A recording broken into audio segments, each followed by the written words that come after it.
വെറുമൊരു ശർക്കര ഭരണിക്കുള്ളിലാണ് അന്ന് മാതാ ആദിപരാശക്തി വന്നിരുന്നത്. ആ ഭരണിയുടെ അത്ഭുതകരമായ ഭാരം കാരണം ആ പ്രദേശം മുഴുവൻ ദേവിയുടെ പുണ്യ സ്ഥലമായി മാറി. തിരുവനന്തപുരം ജില്ലയിലെ ചിറയൻകീഴിലുള്ള പ്രശസ്തമായ ശാർക്കരാദേവി ക്ഷേത്രത്തിന്റെ കഥയാണിത്. പണ്ട് പ്രകൃതി കനിഞ്ഞനുഗ്രഹിച്ച മനോഹരമായ ഒരു ഗ്രാമം ഉണ്ടായിരുന്നു. പച്ചപ്പും കുളിർമയും നിറഞ്ഞ ആ നാട്ടിലെ വഴികൾക്ക് പറയാൻ ഒരുപാട് കഥകൾ ഉണ്ടായിരുന്നു. വലിയ പട്ടണങ്ങളിലേക്ക് സാധനങ്ങൾ കൊണ്ടുപോകുന്ന വ്യാപാരികളുടെ പ്രധാന പാതയായിരുന്നു ആ ഗ്രാമം. ചില വ്യാപാരികൾ കെട്ടുപൊതികൾ തലയിലേന്തി നടന്നു വന്നു. മറ്റു ചിലർ മണികിലുകുന്ന കാളവണ്ടികളിൽ ദൂരദേശങ്ങളിൽ നിന്നും എത്തിച്ചേർന്നു. യാത്രയുടെ തളർച്ച മാറ്റാൻ അവർ അവിടുത്തെ വഴിയമ്പലങ്ങളിൽ ഇരുന്നു. ആ നാടിന്റെ ഭംഗിയും അവിടുത്തെ ശാന്തതയും നുകർന്ന് വിശ്രമിക്കുമ്പോൾ അവരുടെ മനസ്സിനും ശരീരത്തിനും വലിയൊരു ആശ്വാസമായിരുന്നു ആ ഗ്രാമം. ഒരിക്കൽ ഒരു കൂട്ടം ശർക്കര വ്യാപാരികൾ ആ വഴി വരികയായിരുന്നു. അന്നത്തെ വെയിലിൽ ഉരുക്കിയുണ്ടാക്കിയ നല്ല ശുദ്ധമായ ശർക്കര വലിയ മൺഭരണികളിലാക്കി അവർ കൊണ്ടുവന്നു. യാത്രാമധ്യേ ക്ഷീണം മാറ്റാനായി ആ ഗ്രാമത്തിലെ ഒരു വലിയ മരത്തണലിൽ അവർ വിശ്രമിക്കാൻ തീരുമാനിച്ചു. തങ്ങളുടെ പക്കലുണ്ടായിരുന്ന ശർക്കര ഭരണികൾ അവർ അവിടെ നിലത്തിറക്കി വെച്ചു. അവർക്കറിയില്ലായിരുന്നു ആ ഭരണികളിൽ ഒന്നിനുള്ളിൽ ലോകമാതാവായ മാതാ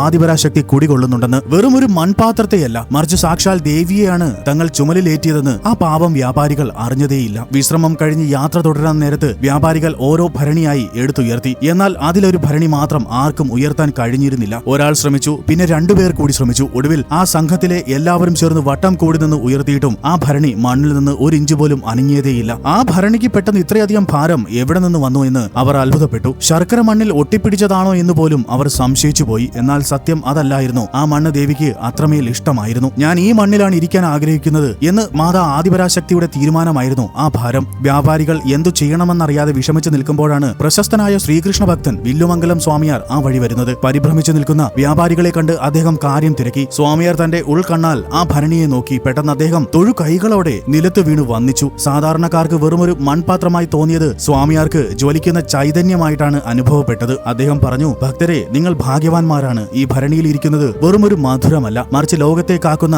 മാതാ ആദിപരാശക്തിയാണ്. ദേവിക്ക് ഈ മണ്ണിൽ കുടികൊള്ളാനാണ് ഇഷ്ടം. സ്വാമിയാർ ഉടൻ തന്നെ അടുത്തുണ്ടായിരുന്ന കുളത്തിലിറങ്ങി സ്നാനം ചെയ്ത് ഭക്തിപൂർവ്വം മന്ത്രങ്ങൾ ചൊല്ലി മാതാ ആദിപരാശക്തിയോട് പ്രാർത്ഥിച്ചു. തുടർന്ന് മാതാ ആദിപരാശക്തിയുടെ ചൈതന്യത്തെ ആ മണ്ണിലേക്ക് ആവാഹിച്ചു പ്രതിഷ്ഠിക്കാൻ അദ്ദേഹം അനുവാദം ചോദിച്ചു. സ്വാമിയാരുടെ പ്രാർത്ഥന കേട്ടതും അതുവരെ പാറ പോലെ ഉറച്ചു നിന്ന ഭരണി വളരെ ലഘുവായി മാറി. ഈ അത്ഭുതം നാട്ടിലാകെ പടർന്നു. അങ്ങനെ നാട്ടുകാരും പ്രമാണിമാരും സ്വാമിയാരും ചേർന്ന് അവിടെ മാതാ ആദിപരാശക്തിയുടെ ഒരു ചെറിയ ക്ഷേത്രം നിർമ്മിച്ചു. കാലങ്ങൾ കടന്നുപോയി. പിന്നീട് വന്ന രാജാക്കന്മാരും നാട്ടുകാരും ചേർന്ന് ദേവിക്കായി അവിടെ മനോഹരമായ ഒരു ക്ഷേത്രം പണിതു. ശർക്കരയിൽ നിന്നും മാതാ ആദിപരാശക്തിയുടെ ചൈതന്യം വന്നതുകൊണ്ട് ആ പ്രദേശം ശാർക്കര എന്നും ദേവിയെ ശാർക്കരാദേവി എന്നും അറിയപ്പെട്ടു. ഇന്നും ശാർക്കരയിലെ മണ്ണിൽ ശാർക്കര അമ്മയുടെ മധുരമുള്ള അനുഗ്രഹം താങ്ങി നിൽക്കുന്നു. തന്നിലേക്ക് വരുന്ന ഭക്തരുടെ സങ്കടങ്ങളെല്ലാം മാറ്റി അവരുടെ ജീവിതത്തിൽ ശർക്കരയേക്കാൾ മധുരമുള്ള സന്തോഷം ശാർക്കരയമ്മ നിറയ്ക്കുന്നു. ശാർക്കരാദേവിയുടെ ഈ കഥ നിങ്ങൾക്ക് ഇഷ്ടമായാൽ ലൈക്ക് ആൻഡ് സബ്സ്ക്രൈബ് ചെയ്യൂ. ഓം ശാർക്കരാദേവി നമഃ.